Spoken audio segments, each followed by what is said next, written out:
All right, Indiana goes belt to ass on Alabama today in this Rose Bowl, 38-3. I want to say congratulations to the Indiana Hoosiers. First and foremost, I am an Alabama fan, and I take a lot of pride in my team. But when we lose to the better team, I'm always going to give credit, and I'm always going to show respect. And so, before I even get into anything here, first and foremost, congratulations to the Indiana Hoosiers. That was a clean, complete game of football, something that I've been looking to get out of Alabama all year long. That's I can't really seem to do, and I'm not going to now as well. The season is over, but congratulations to the Indiana Hoosiers. That was absolute dominance. That right there, that is what clean football looks like right there. That is what clean, mistake-free football looks like tonight, and it's interesting comparing the profiles of these teams. Right, you have a team in Alabama that is second in the nation in blue chip ratio at 89%, behind only Ohio State, who also lost last night, which is weird because the blue chip ratio is usually a good indicator of who's going to go to at least and win the Natty. Indiana is full of 3 and 4 stars, and Indiana's 4 stars are guys who are 4 stars in the transfer portal, not even 4 stars as prospects. But that's not what mattered today. Today was all about development. Today was all about execution.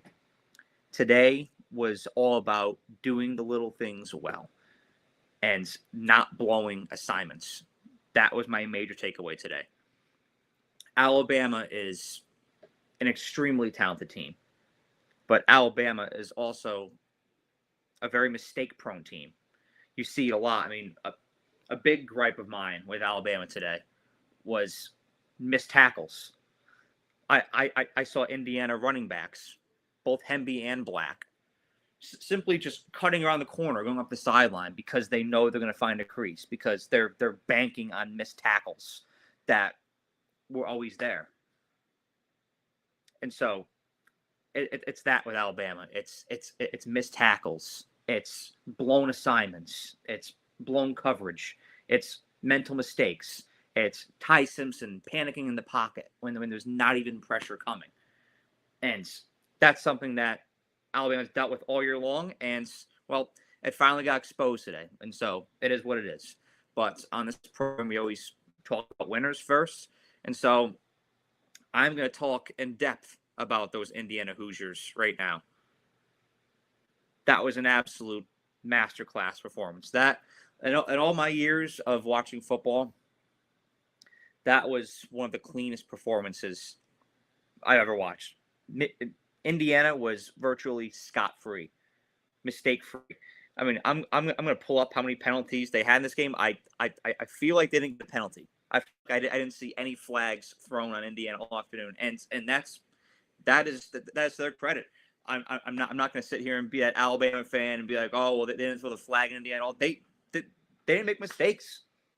They did not make mental mistakes, and so to their credit, they played a dominant brand of football today. They played a mistake-free brand of football, and it's crazy what that can do for you.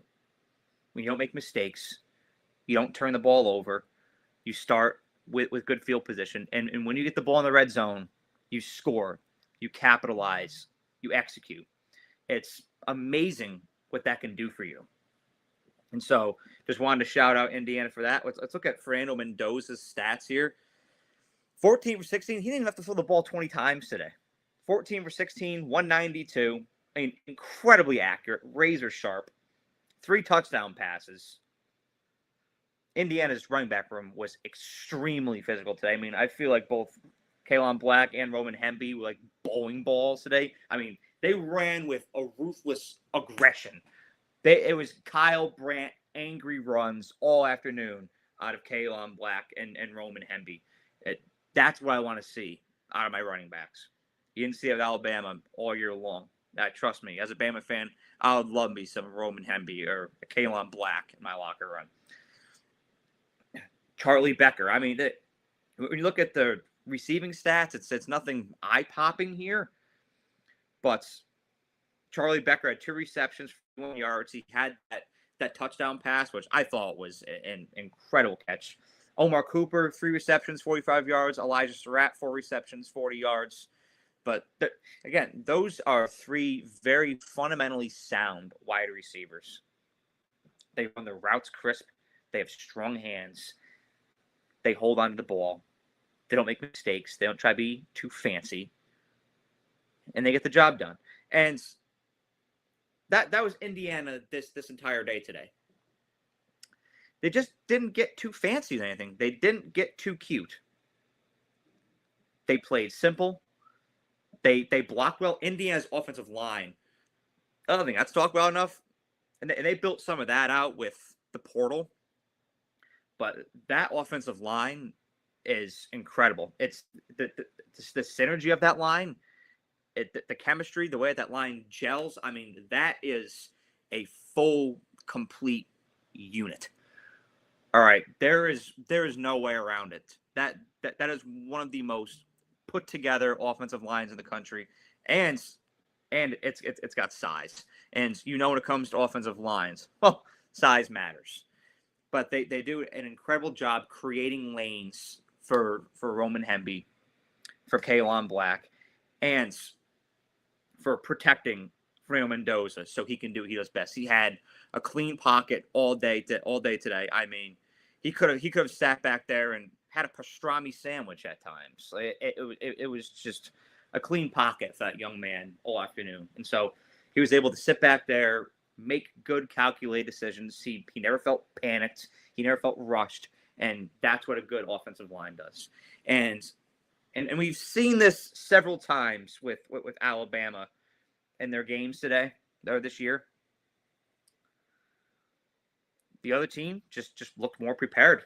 They just looked more buttoned up. And that was one thing that I said in our preview. And I do want to say, I'll own it. I picked Alabama to win this game. I had a strong feeling that, a lot of people were talking shit about Alabama going into this. They were saying how great Indiana is.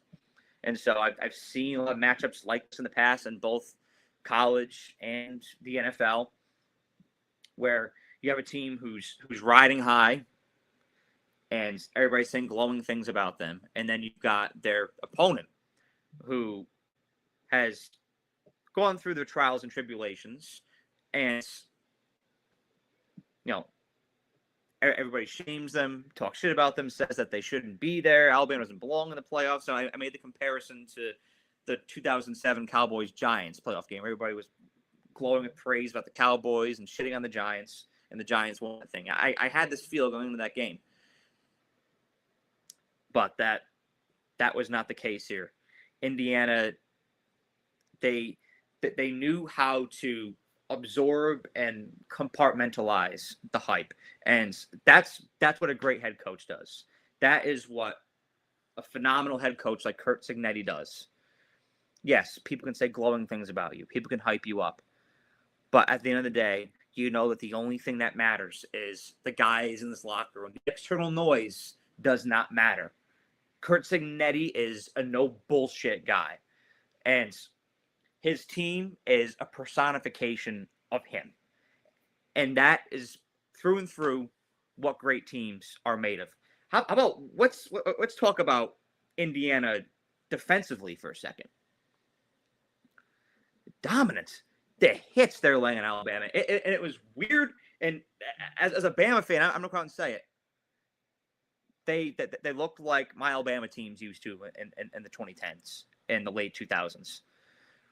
Just stick hits all afternoon. The hit that took Ty Simpson out of the game, just clean hit straight to the back, and it seemed like every play Indiana was trying to impose their will. And I hate that cliche. I despise that cliche of, oh, well, this team wanted it more. Well, that cliche applies this game because I watched that thing. Indiana wanted that game more than Alabama. You could tell by their body language. You could tell by their intensity. Indiana played with complete intensity for most of their games this year. Of course, you're going to have some where you slip up. The Penn State game was a little rocky. The Iowa game was a little rocky. But Indiana, for the most part in their games this year, they were locked in from kickoff to the final kneel. And I didn't see that a single time of Alabama this entire year. That was the difference tonight. One coach instills toughness. One coach is all bullshit. Is no bullshit. I'm sorry, not all bullshit. No bullshit. Forgive me. The other coach, well, has some things to work on when it comes to building the culture of his program. I have confidence in Kalen DeBoer. I'm going to get into that. You know, this is if you're looking for a podcast, for a show where I'm just going to come in here and, you know, cry about Alabama's loss and shit on DeBoer, you've came to the wrong show, because I'm going to be level-headed here. All right, I'm going to be subjective. I'm going to tell how it is, and I'll get into that at some point. But this was a win that reflected the growth of Indiana's culture. That this program has come a long way. This is a program that at one point had a 42% winning percentage all time, going up against one of college football's perennial powerhouses, and you just completely flipped it on its head. This is probably one of the most profound victories that we've seen in college football. Like, I just think about just telling somebody 10 years ago, Indiana beating Alabama. Not only Indiana beating Alabama, beating them 38-3. I mean, that's just unheard of. But as a Bama fan, all the respect in the world for Indiana, what Curt Cignetti has done with that program, and probably one of the best stories that college football has seen. It's unprecedented what's going on in Bloomington right now. And it feels like, I've said several times, Indiana's arrived. It feels like they've truly arrived this time. They had 34 minutes time of possession, 407 total yards Indiana had to Alabama's 193. Passing yards, 192 in favor of Indiana to Alabama's 170. Rushing yards. You know, one of my criticisms of Alabama going into the CFP was the run game.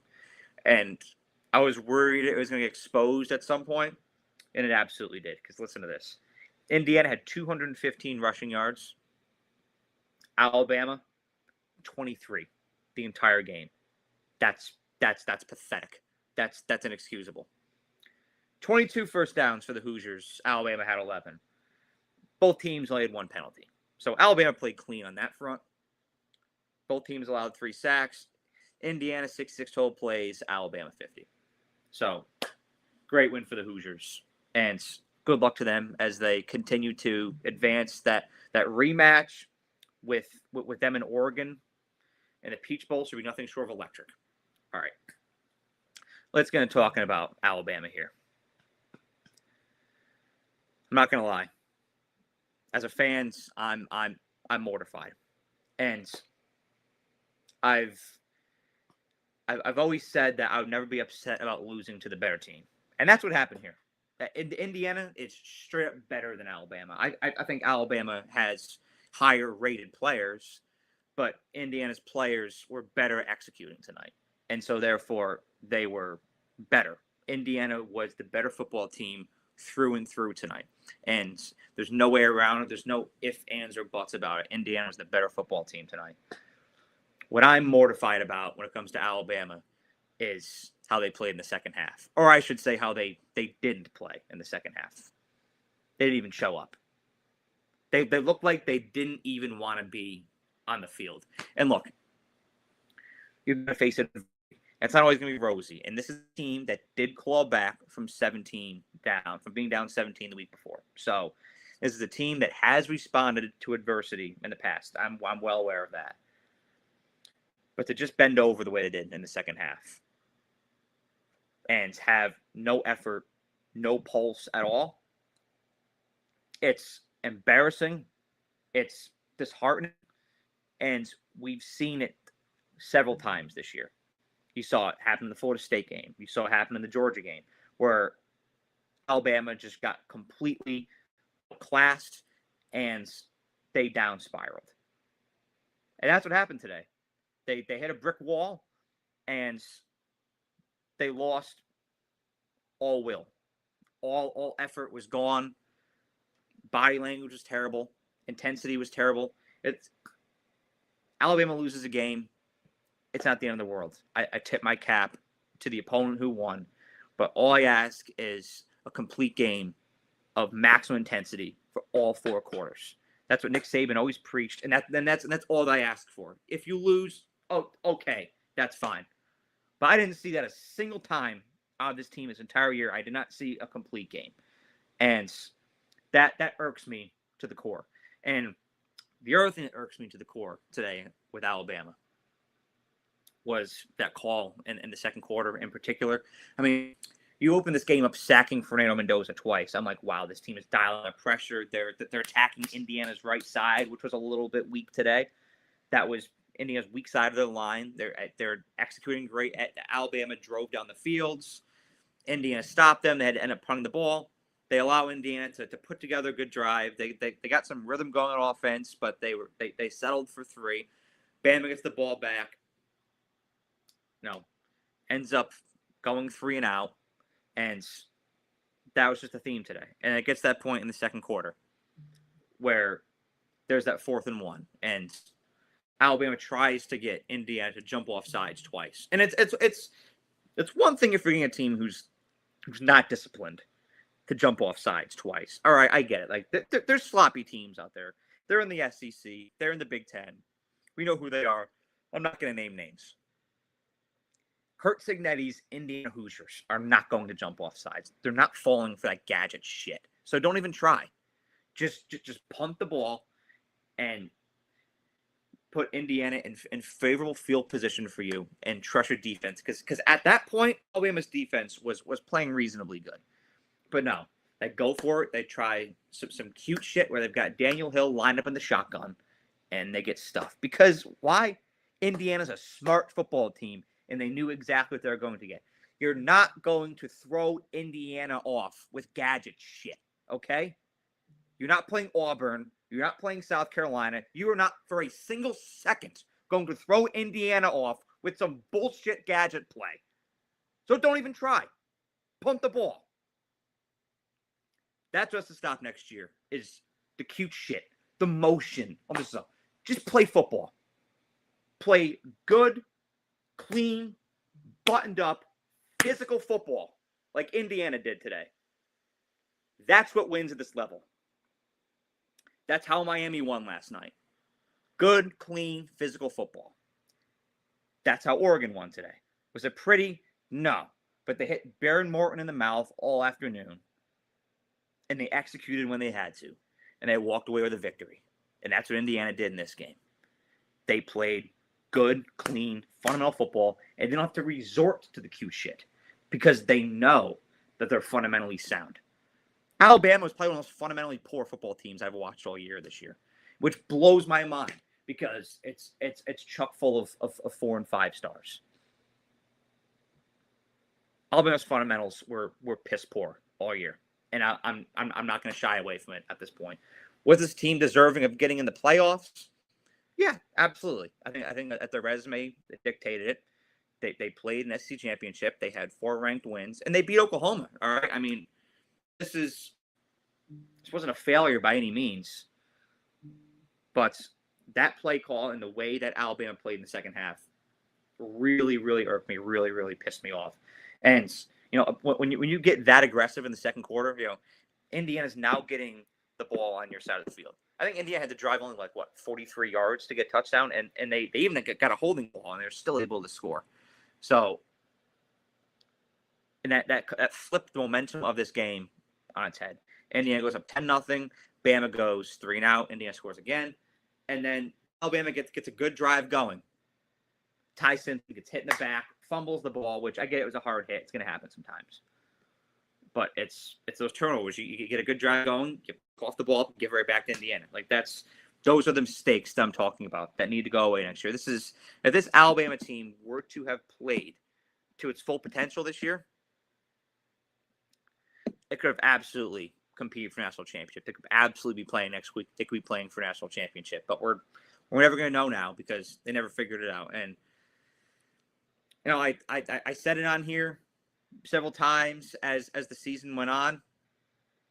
I like this Alabama team, but because of their struggle to run the ball and because of lack of execution, poor fundamentals at times, I think they have a ceiling. And to me, At times, it felt like that ceiling was the quarterfinal rounds.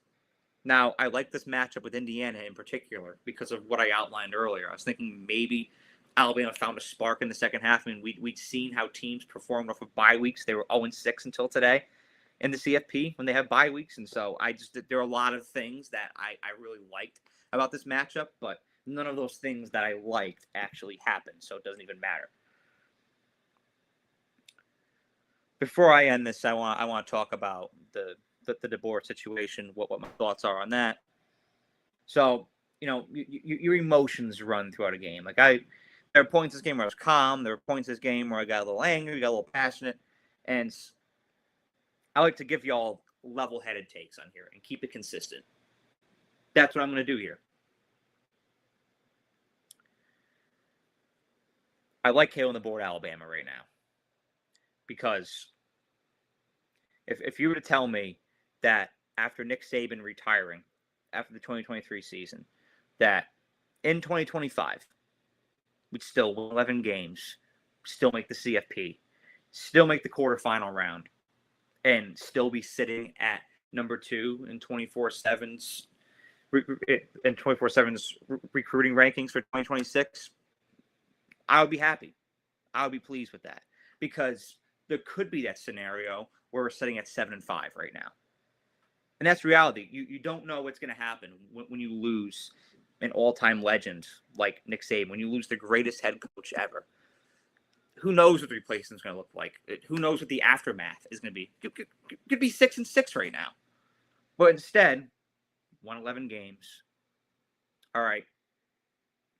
We have a great recruiting class coming in. I think the program still has a bright future. And so I still support DeBoer. I still embrace him. Are there things that need to be improved going into the next season? Yes. Instilling fundamentals in these guys. Being more prepared for games. Not beating yourselves. Right? I feel like this Alabama team got in its own way. Beat itself a lot. You got to take that out next year. Just play clean football. Do it in this right now. Just play clean, no bullshit football. And stay true to your fundamentals. And I think the sky's the limit for this team. And I think that DeBoer is doing a great job at keeping the machine going in Alabama right now. But this is a low point. I mean, this is rock bottom. This program right now. You got absolutely clowned. You got absolutely embarrassed on a national stage. And so you got to swallow this pill. All right? You've got to absorb this. You've got to absorb the feelings surrounding this moment because it's low. It's dark. It's painful. And now you've got the entire country pointing its finger at you and laughing. How does that make you feel? How do you compartmentalize this? That is how I will evaluate Kalen DeBoer down the line. These next 2 years will be pivotal because right now, me, and I think that most of your reasonable Alabama fans out there, again, love my team. We've got some kooky fans out there. And I'm sure there's people who want DeBoer fired. I'm not there. That's not a sober, level-headed take. All right? Do I get emotional sometimes? Yeah. But I'm thinking level-headed. That is not a clear-minded, sober take at all. He's keeping the machine rolling right now. I'm going to continue to trust it. I'm going to continue to believe in it, continue to invest in it. But I have a cautious optimism, and I'll be evaluating him and the staff each and every single day these next 2 years because nothing is guaranteed. If we're in the same spot, we're having the same conversations 2 years from now, then yeah, the leash might be getting short in Tuscaloosa. But right now, in this present moment, as a Bama fan, I'm still feeling good about Kalen DeBoer. You can't let one game define it. But there were multiple games, the Florida State one, the Georgia one, and this one, where you saw Alabama get blown out. And you see Alabama lose in the past. But seeing it blown out like this is not something that I'm accustomed to. And so, and I think that you can really reduce the chances of that happen by just playing better fundamental football here in the future. But we're going to see what unfolds for the Tide in these years to come. Once again, congratulations to the Indiana Hoosiers. They will advance to play Oregon. I'm going to give a lot of thought into that matchup and who I'm going to pick for that. That'll be a game time decision. Flip back and forth multiple times on that. I'm going to go back and watch the film that game, of course. And Alabama, back to the drawing board. I'm going to give you all the one thing I learned from this game here. Doesn't matter your star rating. All that matters is 60 minutes of football. All right, you had a team of 3 stars going up against a team of 4 and 5 star blue chippers. And the team full of 3 stars beat them. You know why? They had heart. They played with maximum intensity for all 4 quarters like Alabama used to. They didn't make mistakes. They were buttoned up. They didn't have blown assignments. And that's what happens. It doesn't matter how many stars your players have if you play buttoned up. That's my main takeaway. And one more thing, the quarterback changed. That was interesting.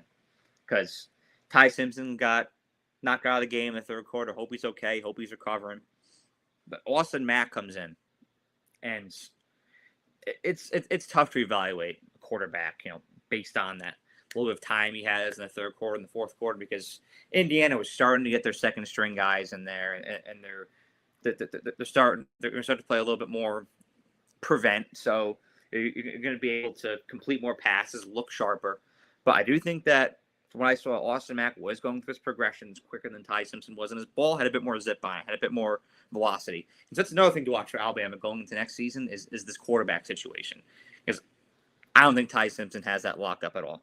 I think that could be Austin Mack's job. I think that could be Keelan Russell's job. It's that battle. If Ty Simpson decides to stay instead of declaring for the NFL draft or entering the transfer portal, it's going to be interesting to see how that competition shakes out, because unless Keelan Russell transfers, which I certainly hope doesn't happen, it's going to be a 3-man competition, just like it was in 2023 this summer. So that'll be a lot of fun to watch.